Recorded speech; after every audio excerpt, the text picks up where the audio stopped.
Rod doing Rod, y'all. Y'all know what it is. Actually, y'all don't know what it is. Like, why do we say that? It's a big thing in our culture, right? It's like before someone introduces themselves or at the beginning of like, you know, an episode or maybe it's a new artist or something, they'll be like, you know what it is. It's like, no, they don't already know. They don't know what it is. Like this literally the point of podcasting or introducing yourself to something. They don't know what it is. And I guess the point in that is to like say your reputation precedes you. You know, you've done so much work, you've done enough work that people know who you are already or know what you do, but they don't. And there's nothing wrong with introducing yourself and making sure that they know who you are and what you do. So I'm Rod doing Rod. And you already know, if you've been following the podcast, what the podcast is like. And you already know the topics if it's written down there somewhere, you know, but besides that, it's not like you know what I'm going to say. Anyway, so you might hear some ambient noise in the background because I am washing clothes. Also have the AC on because I'm hot. You know, in Qatar right now, the weather, like the winter-ish is like, it's over. It's pretty much over. We're transitioning now. Like even the nights are just slightly chilly. So we're transitioning to the warm weather, and I'm starting to feel it in the house. So when I do these episodes, I need the AC on. So, you know, let's just act like that's like that noise you may hear in the background that you may hear. You may not. Let's act like it's like some new it's the new thing in podcasting. You know, just little noises in the background. It's like the new flavor in podcasting that we just gonna act like it's the new wave. Let's do that. You know, speaking of waves, do you ever have productivity waves?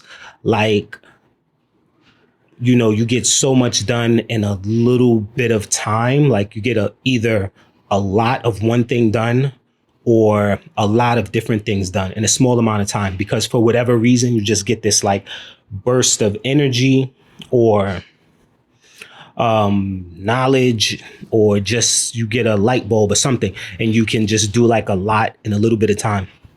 That happened to me. So it's like the whole day, maybe you're lazy, maybe you aren't doing much, maybe you intentionally choose to take it easy. Maybe it's a rest day. And then you're like, you know what? Between 1:35 and 2:15, I'm going to try to get so much done. And you're multitasking, which isn't a real thing, right? But you're doing a couple of things at once. Couple of things that can be done at once. What can really be done at once? What multiple things, right? But a couple of things. And maybe you put the laundry in, and while the laundry is in, you're loading the dishes. And while that's happening, you're responding to some emails. And while you're responding to emails, you have something on the screen that you're barely paying attention to. But anyway, you have like a wave of productivity. And then after that 30 minutes is done, you don't feel like a loser for the day. You felt like you got something accomplished that day. Like a wave of productivity. It can't be too long, or it's not really like a wave of productivity, you know? It's like, boom, I spent like 6 hours being a bump on a log. And now like for 42 minutes, I get busy. I get as much done as I would in like half the day or something like that. Yeah, that happened to me. Do you take baths?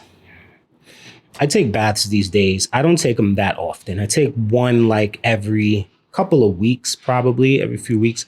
And it's just a kind of different way to settle down, to calm the nervous system. And, you know, sitting in water is always good. And I realize that all my baths are in the afternoon or evening. I don't like to take it after a certain time, actually. So I won't take a bath after 5:30 or so. Or it just doesn't feel like, it feels like I should be taking my shower for the night. But I'm not really taking a bath to get clean. I shower before I get in the bath. I know that's weird, but I take the bath just to sit in the bath water. And I'm already clean when I'm in there. and I'm just trying to chill and vibe. I might have a glass of wine. I might have something to read. I might have nothing. Sometimes I have the meditation app and I'm just, on my calm stuff, but what I realize is that bath is always in the afternoon and it's always a certain portion of the afternoon, even though I can take them earlier, but I still only see a bath as something to take around 3 or 4. So before I started taking baths, like I probably started taking baths like a year ago or something like that. I would take them here and there on vacations, but before I started, I like implemented this into my self-care routine. You know, I hadn't taken a bath in many years, just showers, except like I said here and there on vacation. But when I take them in this like last year or so, maybe 2 years that I've started taking them, none have been in the morning. So I was thinking I should take a morning bath. What's that going to feel like? What's the difference? Taking a morning bath, maybe I should take a morning bath. I don't know. I was just thinking I might do it. Yo, you remember those compilation CDs that used to be on TV? It'll be like they'll scroll down the screen, like all the songs will scroll down the screen, the titles, and as the titles scroll down, like a one of every 5 titles, they play the songs and you just memorize the songs. It doesn't have to be the genre you are into, because it would come on the screen all the time and then you'd memorize them. So you'd associate certain songs with other songs. You have to be of a certain age to know this. And, they'd have the soul ones, I remember my grandmother buying those, or, so I remember this particular one that was Frankie Valli and what was his group? The Four Seasons. I feel like that's not right at all, but maybe it is. I don't know. But I know the artist is Frankie Valli. Before that, I hadn't heard of Frankie Valli. I've obviously since then I have, but I would I would watch the compilation CD commercial, and he had a song and it would go, I solved my problems, now I see the light. Y'all can hear it now. I'm jamming in my head. And I was like, yo, I like that. I like that. I don't know if I liked it or if it played so much that I ended up really, really being into it. And then he had the other one, oh, what a night. Late December back in 63. Like I can hear in the verse, but anyway, the one, I solved my problems. I didn't know that was in Greece, because when they played it in the compilation commercial, they didn't say it was from Greece. They were just like Frankie Valli. So, and his group, I don't want to disrespect his group, but I don't want to say it wrong, but I think it was the Four Seasons. And I never heard the whole song. I only heard that snippet from the compilation CD commercial. And I remember my wife one day, she was like, that's from Greece, because she loves Greece. Or maybe we were watching it and I was like, is that the Frankie Valli song? To me, it's very weird that that's a Greece song. But it isn't to anybody else. It's just because of the way I discovered it. Also, I saw Frankie Valli performing. He was very up there in age. I don't know if he's still alive, but he was very up there in age. And they trotted him out. He had they made him, they wanted him to look like people know of him looking. And he looked like a mummy. I'm just being honest. I don't mean any disrespect, but he was so old. But, maybe he had to make money, or maybe he just still wants to perform. That's all good, really. You have a talent and you love it, whatever. And you made a lot of people happy, do it. But yeah, they put him up there, and maybe it was a different new version of the Four Seasons or whatever. But he was up there. I was like, dang, it didn't look that cool. So when you go to some people's houses, they'll have wine and they'll serve you wine. And sometimes they don't have wine glasses. I much prefer wine out of a wine glass. If you don't have wine glasses, it's all good. I'm still going to drink the wine, and I'm not putting you down. I much prefer wine out of a wine glass. Next, after the wine glass, you can even have one of those plastic wine glasses, like the ones they're disposable. They're just shaped like a wine glass, but they're made of plastic. Even that, because it's something about the shape. And I want my wine out of something clear also. But if I can't, it's all good. But sometimes people, and I understand, in their house, they may, maybe they have a get together and they only have a certain amount of wine glasses. So then they give you a cup, like a paper cup, a plastic cup. I'd rather plastic cup because I can see through it. Not or sometimes they're you can't see, they're like opaque. Is that the word? Like you can see through it, but not completely clear. I take that over a paper cup, but I take a clear glass over. I take a clear glass over a paper cup, but I take a clearish plastic cup over a glass because the glass is thick. I don't think you should be having wine out of like a thick glass either. But anyway, so sometimes they give you the paper cup and hey, I drink it and get nice off of it just like anything else. But if you do have some wine glasses, maybe just give the wine glasses out to the first few people who are lucky enough to get them. Say you have 6, right? And you have 20 people at your gathering. The first 6 get the wine glasses and then the others don't. They get the plastic cups. If I'm in the first 6 or I'm in the last 14, it's okay with me. But I want a chance at being in the first 6 and getting the wine glass, because that's how I prefer having the wine. What if when you sleep in your dreams, what if that's when you're a ghost? What if that's where ghosts come from? Because I was watching that Netflix series and I was like, why didn't I consider this? Maybe, when you're sleeping, you're in all types of places. You see people you haven't seen. They say everybody in your dream is from something you've seen before, a person you've seen, but you see people you've never seen in your life. It's like AI people. And you're like, maybe when you're dreaming, that's when you're a ghost. You're going into a different dimension and you're appearing in somebody else's reality. And there you are some kind of apparition, And I was thinking this could be true, and maybe when you think you're sensing ghosts or the people felt like they've seen them, maybe somebody else is dreaming and they're in your reality, because dreams are so freaking strange. So many things are so different in dreams. The way time works and the things you can do without dying, how you can feel things but not feel them and stuff like that. And a lot of it seems to kind of jibe with like what we hear about ghosts and stuff like that. So maybe that's what's happening when you're dreaming. I don't know. Hey, it's as good as anything else.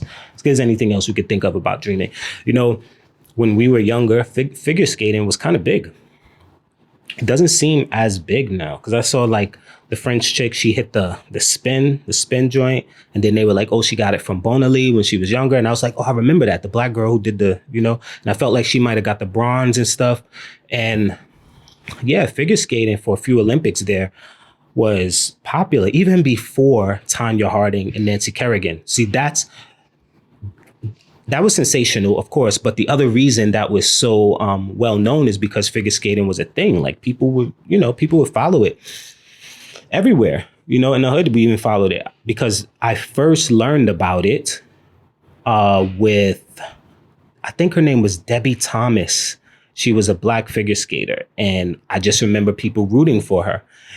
And, you would be seeing what anyone who is black is doing in something where black people usually aren't doing that thing too much. So I remember my mom like, oh, yeah, she's rooting for her and everything. So I was rooting for her. And I think what did she end up getting? She got the bronze or something? Silver? I think it was the bronze. But yeah, I remember that. And I just remember following figure skating for a while, like while I was very young. You just kind of knew and you'd watch it on TV. I guess there were less options on TV also. You'd watch it on TV. And I remember like Katarina Witt, right? Katarina Witt. I think she had the gold. And like I said, Bonali, if I'm pronouncing her name right. And then the other one was Katarina Witt. And I feel like there was an American. But yeah, figure skating, that was a thing. That was definitely a thing. You know what I can't stand? Changing bed sheets. Changing bed sheets is the worst. It's one of those physical acts that are really difficult and challenging, even though it shouldn't be when you think about it. It's like the sheets aren't heavy, of course, and you don't have to lift the whole bed, but and it's not like it should make you out of breath, but it does in a strange way sometimes, especially if you have to change multiple beds, the sheets of multiple beds, because it's just unwieldy. Like you gotta take off the previous sheets. And most of the time you can't just take it off at one time. You gotta get a couple of corners before you can pull the whole thing. So you take off that first fitted sheet. And we're only dealing with a fitted sheet, a sheet, and maybe a blanket and some pillowcases. Not all that other bedding. I don't know what all that other bedding is about that y'all got. Duvets and throw pillows and all types of other stuff I don't know the name of. I probably ain't even referring to the right things when I say duvets and throw pillows. But, so I'm just talking about the basics. But you go and change the sheets and you got to get the fitted sheet off. And that's all like, okay, it's easy. That's a little satisfying, actually, when the corners just kind of snap off. But, okay, you take that off. Maybe you got the sheet. Well, you would have taken that one off also. Maybe you do both at the same time. You take the blanket off. Maybe you keep in the blanket. Maybe you're going to keep the blanket. All right. So now you go and get the sheets. You go and get the fitted sheets from the closet, linen closet, if you will. And then you got to make sure you got a nice set, nice match. But maybe the matching ones aren't clean. So now you got to figure out something. But let's just assume you got some matching joints.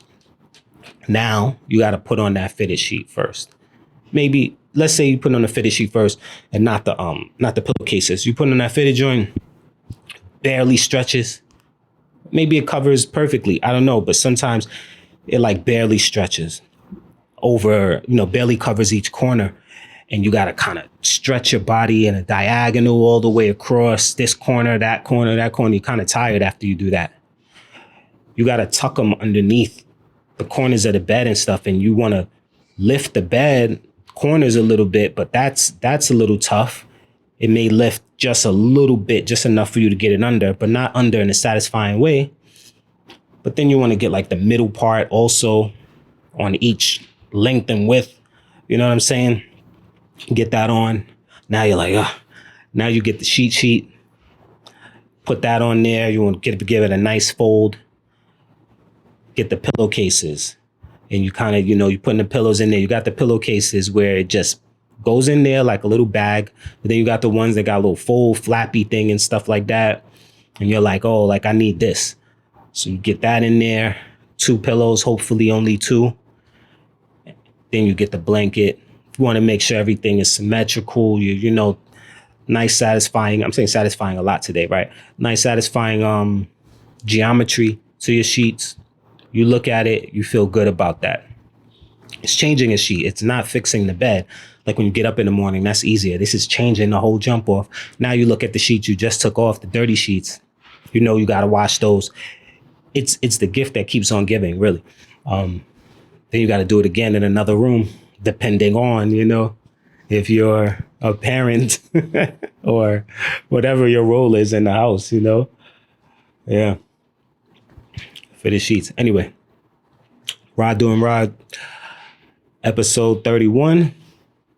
Talk to y'all soon. Peace.